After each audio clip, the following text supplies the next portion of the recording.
नमस्कार। मैं सिर्फ देखिए 2024 के चुनाव की जो पहले चरण की जो नामांकन थी वो खत्म हो चुकी है, लेकिन उस खत्म होने के साथ साथ एआईएम की पार्टी आज 5 जगह ऐसे लोकसभा चुनावों का नाम उन्होंने गिनाया है, जैसे कराकट हो गया, गोपालगंज हो गया, दरभंगा हो गया और आपको बता दें पाटलिपुत्रा। और इन 5 जगह पे उन्होंने उम्मीदवारी की घोषणा की। उन्होंने कहा है कि आने वाले दिनों में यहाँ से हमारे उम्मीदवार खड़ा होंगे और जीत भी हासिल करेंगे। और भाजपा को खासकर एनडीए को चोट पहुंचाने के हिसाब से उन्होंने बताया कि हम एनडीए को इस 2024 के लोकसभा चुनाव में काफी डैमेज करेंगे। पहले आप इस वीडियो में सुनिए कि अख्तरुल ईमान क्या कह रहे हैं।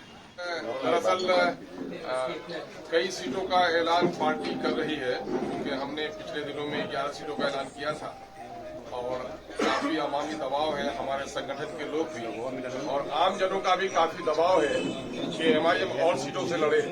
तो हम आज चंद सीटों का और ऐलान कर रहे हैं। काराकट से पाटलिपुत्रा, गोपालगंज, शिवहर और दरभंगा में भी पार्टी इलेक्शन लड़ेगी, जिसका ऐलान पार्टी आज कर रही है।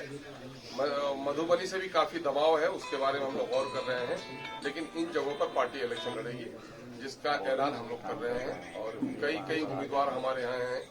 अभी हमारी पार्टी में आज ज्वाइनिंग भी हो रही है मोहतरमा प्रियंका चौधरी साहिबा का, जिनका काराकट से ताल्लुक है, और जनाब फारूक साहब का भी, जिनका पाटलिपुत्रा से ताल्लुक है, वो ज्वाइन कर रहे हैं। कई सीनियर लीडर हमारे ज्वाइन कर रहे हैं और हम बड़ी मजबूती के साथ इलेक्शन लड़ना चाहते हैं। मेरी ख्वाहिश है, पार्टी की पूरी कोशिश है कि कहीं से भी भाजपा कामयाब नहीं हो, लेकिन चूंकि हम इलेक्शन का ऐलान करते हैं तो आप लोग इल्जाम लगाते हैं।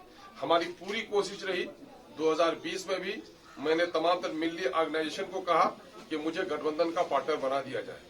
इस मरते हुए जब इंडिया का गठबंधन बना तो हम लोगों ने कोशिश की, तमाम तर नेताओं से बात की, प्रेस के माध्यम से भी उन लोगों से आग्रह किया कि साहब हम नहीं चाहते हैं कि सेकुलर वोटों का बिखराव हो, हमें भी अपना पार्टनर आप बनाइए।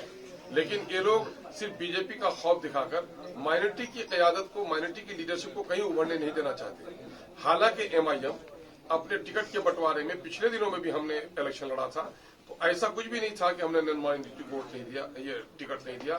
हमने यादव को टिकट दिया, हमने दलितों को टिकट दिया है। अब की बार भी जो हम एमपी के इलेक्शन के लिए जिन सीटों का ऐलान कर रहे हैं, हम 50% वहाँ जो टिकट्स हैं वो हम नॉन मुस्लिम्स को देंगे। इसलिए कोई इल्जाम हम पर नहीं लगा सकता है कि हम कोई खास जमात और समूह की बात कर रहे हैं।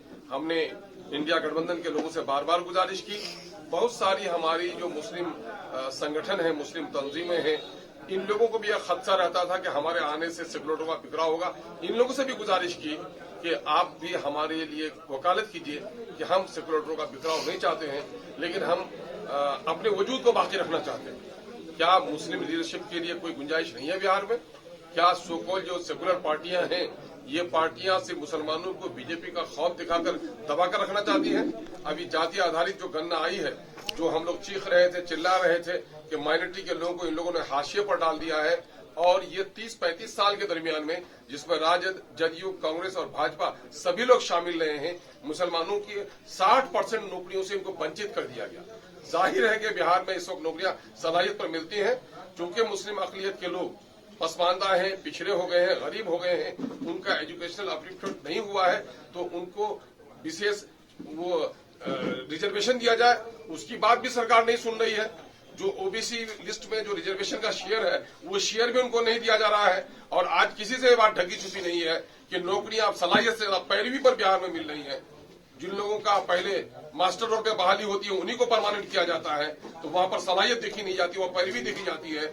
इसलिए और जहां अभी जो आई है, जो आर्थिक आंकड़े आए हैं जाति आधारित गणना में, उसमें ये दिखाया गया है कि जिन जिन क्षेत्रों में मुसलमानों की आबादी है, वो क्षेत्र ज्यादा पिछड़ा रहा है, वहाँ पलायन ज्यादा हुआ है, वहाँ गरीबी ज्यादा रही है, वहाँ पर नाना किस्म की बीमारियां ज्यादा रही हैं। इसलिए हम लोग बिहार की एक बड़ी आबादी, जो नजरअंदाज करदा आबादी है, उस आबादी को हक दिलाने के लिए संघर्षशील है, लेकिन हम सबको साथ लेकर चलना चाहते हैं और काफी दबाव है। जैसे कि आपने 7 तरीके से अख्तरुल ईमान को सुना, वो कहते हुए नजर आ रहे हैं कि जहां बात करें मुस्लिम की, तो हम सिर्फ मुस्लिम को उम्मीदवारी नहीं दे रहे हैं, बल्कि हम सभी धर्मों को उम्मीदवारी देंगे आने वाले दिनों में। इस पर आपकी क्या प्रतिक्रिया है, हमें कमेंट में जरूर बताइएगा। और ऐसी तमाम खबरों से जुड़े रहने के लिए हमारे चैनल को लाइक शेयर सब्सक्राइब कीजिएगा। धन्यवाद।